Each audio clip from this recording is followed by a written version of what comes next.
আসসালামু আলাইকুম ওয়া রহমাতুল্লাহি ওয়া বারাকাতুহু। আব্দুল কাদের জিলানী রহমাতুল্লাহ এর জীবনে অনেক গুরুত্বপূর্ণ এবং শিক্ষণীয় ঘটনা রয়েছে। এর মধ্যে একটি অত্যন্ত প্রভাবশালী ঘটনা হল কি সত্যের জন্য ত্যাগী। একবার আব্দুল কাদের জিলানী রহমাতুল্লাহ ছোটবেলায় পড়াশোনা করতে বাগদাদ শহরে যাচ্ছিলেন।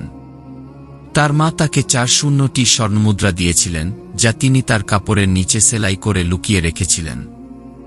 যাওয়ার পথে ডাকাতরা তাদের কাফেলাকে আক্রমণ করে। ডাকাতরা প্রত্যেকের কাছ থেকে তাদের মূল্যবান জিনিসপত্র লুট করছিল। একজন ডাকাত আব্দুল কাদের জিলানী রহমাতুল্লাহ এর কাছে এসে জিজ্ঞেস করল, তোমার কাছে কিছু আছে কি? তিনি বিনা দ্বিধায় বললেন, হ্যাঁ, আমার কাছে 4 স্বর্ণমুদ্রা আছে গি। ডাকাতরা অবাক হয়ে তাকে তাদের সর্দারের কাছে নিয়ে গেল। সর্দার জিজ্ঞেস করল, তুমি কেন আমাদের সত্যটা বললে?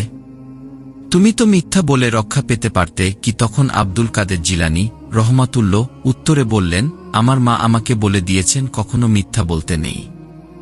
আমি আমার মায়ের সেই উপদেশ কখনো ভাঙব না ঘি। এই ঘটনাটি সর্দারের মনকে গভীরভাবে প্রভাবিত করেছিল। এরপর সর্দার এবং তার দলের সবাই তওবা করে সৎ পথে ফিরে আসেন।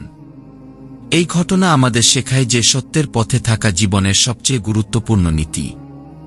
এটি শুধু আমাদের চরিত্র গঠন করে না, বরং অন্যদের জীবনকেও প্রভাবিত করতে পারে।